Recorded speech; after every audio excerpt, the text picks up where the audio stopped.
प्रिय विद्यार्थियों, राजनीति विज्ञान की कक्षा में आप सभी का स्वागत है। आज के इस वीडियो लेक्चर में हम एक बहुत ही महत्वपूर्ण, रोचक एवं प्रासंगिक विषय का अध्ययन करेंगे। आज के वीडियो लेक्चर में अध्ययन का विषय है नागरिकता के विभिन्न सिद्धांत। नागरिकता के संबंध में कौन कौन से सिद्धांत हैं। नागरिकता के संबंध में बहुत सारे सिद्धांत हैं, राजनीतिक विद्वानों ने दिए हैं। सामाजिक आधार पर, आर्थिक आधार पर, राजनीतिक आधार पर, सांस्कृतिक आधार पर। आज हम कुछ महत्वपूर्ण सिद्धांतों का अध्ययन करेंगे, जिसमें है उदारवादी सिद्धांत, गणतंत्रवादी सिद्धांत, मुक्तिवादी सिद्धांत, मार्क्सवादी सिद्धांत, बहुलवादी सिद्धांत, समुदायवादी सिद्धांत, नारीवादी परिप्रेक्ष्य। तो ये कुल 7 सिद्धांत है। क्रमिक रूप से हम बारी बारी से एक एक सिद्धांत का अध्ययन करेंगे। सबसे पहले हम उदारवादी सिद्धांत को लेंगे कि अधिकारों का उदारवादी सिद्धांत क्या है। उदारवादी शब्द जैसा कि व्यक्ति को पूरी तरह से मुक्त करना, खुला छोड़ देना, प्रतिबंध कम से कम उसके ऊपर लागू करना, उदारवादी विचार कहलाता है। अधिकारों का उदारवादी सिद्धांत क्या है? यानी अधिकारों के मामले में नागरिकों को पूरी तरह स्वतंत्रताएं प्राप्त हो, यही अधिकारों का उदारवादी सिद्धांत है। इस सिद्धांत के प्रमुख समर्थक टी.एच. मार्शल है। टी.एच. मार्शल ने कहा है कि नागरिकता के 3 प्रकार के अधिकार हैं: नागरिक अधिकार, सामाजिक अधिकार और राजनीतिक अधिकार। पहला नागरिक अधिकार है, किसी भी राज्य का नागरिक होने के नाते उस नागरिक को राज्य द्वारा कौन कौन से अधिकार प्रदान किए गए हैं। विशेष करके स्वतंत्रता का अधिकार है। जैसे भारतीय संविधान के अनुच्छेद 19(1) में 6 प्रकार की स्वतंत्रताएं दी गई हैं: भाषण प्रकट करने की स्वतंत्रता, विचार प्रकट करने की स्वतंत्रता, सभा, समुदाय, संगठन के निर्माण की स्वतंत्रता, स्वतंत्र उद्योग धंधों का अधिकार। ये सारी स्वतंत्रताएं क्या है? नागरिक अधिकारों में आती। तो टी.एच. मार्शल ने नागरिकता के अधिकारों का एक प्रकार बताया। दूसरा सामाजिक अधिकार। सामाजिक अधिकार क्या है? एक प्रकार से सामाजिक सुरक्षा है। समाज को हर प्रकार से संरक्षण प्रदान करने की व्यवस्था है। राज्य कौन कौन से संरक्षण प्रदान करता है? जैसे बुजुर्गों को, अनाथों को, महिलाओं को, दिव्यांगों को विशेष प्रकार की सुविधा प्रदान की जाती है, पेंशन की व्यवस्था की जाती है, दूसरी आर्थिक व्यवस्थाएं उनके लिए उपलब्ध करवाई जाती है। तो एक प्रकार की नागरिकों को सामाजिक सुरक्षा है। राजनीतिक अधिकार तीसरे प्रकार का है, यानी राजनीतिक गतिविधियों में, राजनीतिक प्रक्रियाओं में भाग लेने की स्वतंत्रता है। इसमें मुख्य रूप से मताधिकार आता है, और मताधिकार जो है निष्पक्ष रूप से प्रदान किया जाए, बिना किसी धर्म, जाति, भाषा, लिंग, वंश, गोत्र इत्यादि की संकीर्णता की। निष्पक्ष रूप से सभी नागरिकों को समान रूप से मताधिकार। जैसे भारत में नागरिकों को, जिनकी आयु 18 वर्ष है, उन सभी नागरिकों को निष्पक्ष रूप से मत का अधिकार प्रदान किया गया है। राजनीतिक दल बनाने का अधिकार, सरकार के गलत निर्णयों की आलोचना करने का अधिकार, ये सभी राजनीतिक अधिकार है। तो ये अधिकारों का एक प्रकार से उदारवादी सिद्धांत है, जो टी.एच. मार्शल ने इसको प्रमुख समर्थन किया है। अधिकारों के संबंध में दूसरा सिद्धांत गणतंत्रवादी सिद्धांत है।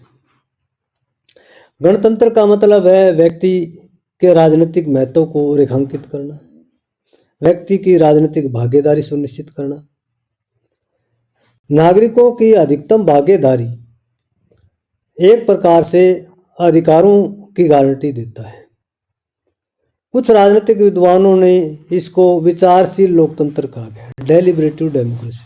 विचारशील यानी प्रत्येक नागरिक को, प्रत्येक व्यक्ति को चिंतन करने की, मनन करने की, अपने विचार प्रकट करने की, अपने इच्छा अनुसार जो है शासन व्यवस्था में भागीदारी की स्वतंत्रता है।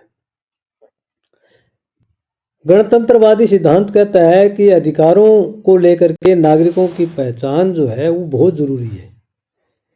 हर नागरिक को नागरिकता के आधार पर उसकी पहचान की जाए, न कि किसी संकीर्ण आधार पर। किसी भी नागरिक के धर्म, जाति, भाषा, अक्षत्र, लिंग, वंश, रंग इत्यादि के आधार पर उसकी पहचान सुरक्षित न की जाए, न ही राज्य के द्वारा उसकी ऐसी संकीर्ण पहचानों के आधार पर कोई लाभ पहुंचाया जाए। यह अधिकारों का गणतंत्रवादी सिद्धांत है। अधिकारों का तीसरा सिद्धांत मुक्तिवादी सिद्धांत है। मुक्तिवादी सिद्धांत का मतलब है यानी पूरी तरह से खुलापन, पूरी तरह से प्रतिस्पर्धा। एक प्रकार से ये सिद्धांत रॉबर्ट नोजिक ने दी है। रॉबर्ट नोजिक ने एक पुस्तक लिखी थी, अनार्की, स्टेट एंड यूटोपिया, और इस पुस्तक में उन्होंने जो है बाजार समाज का जिक्र किया है, मार्केट सोसाइटी का।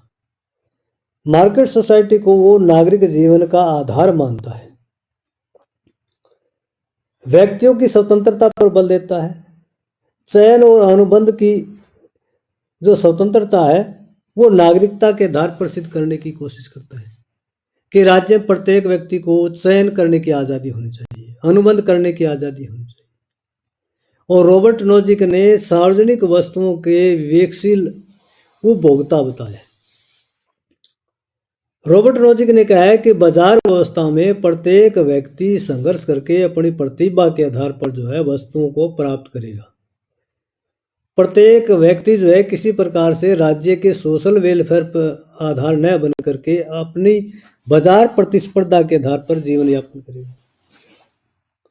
रॉबर्ट नोजिक मानता है कि उसमें उद्यमशीलता और संपत्ति की स्वतंत्रता होनी चाहिए।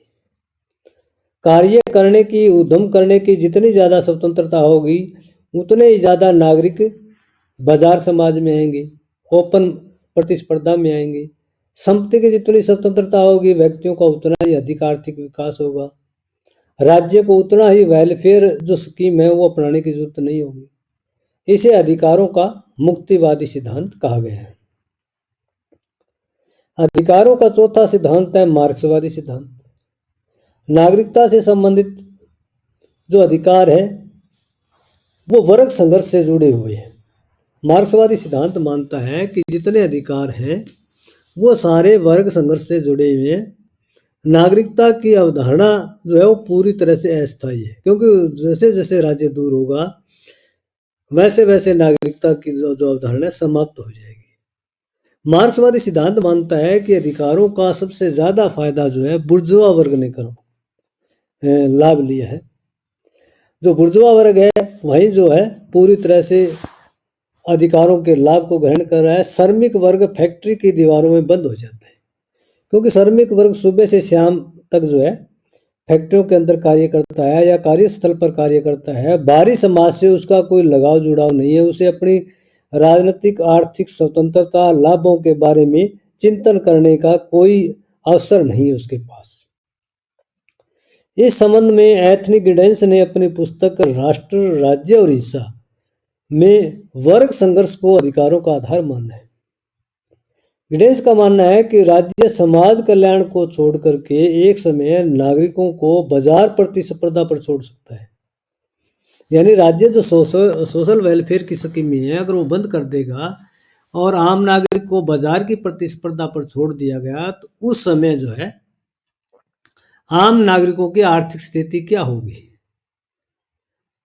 एंथनी गिडेंस ये मानता है कि अधिकार वैसे ही नहीं मिले, लंबे संघर्ष के बाद अधिकार मिले। इसमें विशेष करके श्रमिकों ने लंबे मूवमेंट किए तभी उन्हें कार्य का, विश्राम का, अवकाश का जो अधिकार है वो मिला है। तो ये मार्क्सवादी सिद्धांत मानता है कि अधिकार जो है वास्तव में बुर्जुआ वर्ग उसका जो है भरपूर लाभ उठा रहा है।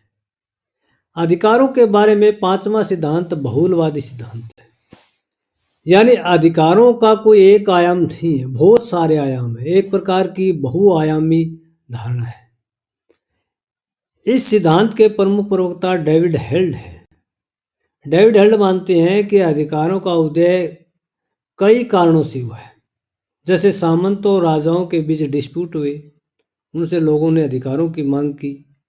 किसानों ने विद्रोह कर दिया अपने शोषण के विरुद्ध, तब अधिकारों की मांग उठी। धर्म सुधार आंदोलन हुए, आम नागरिकों ने धर्म गुरुओं, धर्म नेताओं के प्रति विद्रोह किया, अपने अधिकारों की मांग की। पुनर्जागरण आंदोलन हुए, समाज में जो बुराइयां थी उनके विरुद्ध संघर्ष किए लोगों ने, तो अधिकार मिले लोगों को। एक प्रकार से डेविड हल मानते हैं कि सभी मामलों में चयन की स्वतंत्रता होनी चाहिए, चॉइस की स्वतंत्रता होनी चाहिए, चाहे वो राजनीतिक हो, सामाजिक हो, आर्थिक हो। डेविड हल ये मानते हैं कि समाज के कमजोर वर्गों पर ध्यान दिया जाना चाहिए। हर देश के अंदर कमजोर वर्ग होते हैं, जैसे भारत में SC, ST, OBC, महिलाएं, बुजुर्ग, दिव्यांग। इन कमजोर वर्गों पर विशेष प्रकार से ध्यान देने की आवश्यकता है। डेविड हल ये मानते हैं कि राज्य और समाज का पृथक्करण अनिवार्य है। राज्य और समाज अलग अलग होने चाहिए, क्योंकि राज्य हर कोई कार्य जो है समाज की भलाई में नहीं करता। इसलिए राज्य का नियंत्रण समाज पर कम होना चाहिए। समाज अपने दृष्टिकोण से चयन करे, तय करे। तो ये जो है अधिकारों का बहुलवादी सिद्धांत है, जिसमें ये माना गया है कि अधिकार किसी एक कारण से नहीं, अनेक कारणों से जो है जो अधिकारों का जो मांग है वो उदय के रूप में हमें दिखाई दे रही है। अधिकारों का छठा महत्वपूर्ण सिद्धांत है समुदायवादी सिद्धांत। अधिकारों का समुदायवादी सिद्धांत जो है एक प्रकार से समुदाय के महत्व पर बल देता है, जिसमें व्यक्ति जो है समुदाय का एक अंश है, एक भाग है। समुदायवादी सिद्धांत व्यक्ति और समुदाय के बीच दृढ़ संबंधों पर बल देता है। यह सिद्धांत मानता है कि अधिकारों को बनाए रखना है तो व्यक्ति को अपने साथ साथ समुदाय के नेचर का, समुदाय के उद्देश्यों का भी ध्यान रखना चाहिए, समुदाय के कल्याण का भी ध्यान रखना चाहिए। एक नागरिक एक अच्छे समुदाय के निर्माण में योगदान दे सकता है। नागरिक सहभागिता जितनी ज्यादा बढ़ेगी उतना ही ज्यादा जो है समुदाय विकसित होगा, उतना ही ज्यादा लोगों के अधिकार जो है सुरक्षित होंगे, संरक्षित होंगे। अधिकारों का सातवां महत्वपूर्ण सिद्धांत जो लेटेस्ट है, नारीवादी परिप्रेक्ष्य है। विशेष करके 19वीं शताब्दी में जो है ये बहुत ज़्यादा मांग उठी कि पुरुष प्रधान समाज में महिलाओं की भूमिका नामात्र की है। पुरुष प्रधान समाज में महिलाओं की राजनीतिक भागीदारी जो है वो बिल्कुल न्यूनतम है। स्थानीय राजनीति से लेकर के अंतर्राष्ट्रीय राजनीति तक अगर हम देखें तो महिलाओं की जो भागीदारी है वो पुरुषों के मुकाबले काफ़ी कम है। अधिकतर देशों में, विशेष करके एशियाई और अफ्रीकन राज्यों में, महिलाओं को घर की चार दीवार तक सीमित रखा गया है, घर के कार्यों तक सीमित रखा गया है। पुरुषों को घर के कार्यों से दूर रखा गया है। पुरुष बाहर के कार्य करते हैं, महिलाएं घर का कार्य करती है। इसलिए राजनीतिक क्षेत्र में भी महिलाओं की भागीदारी जो है वो बिल्कुल कम हो गई है।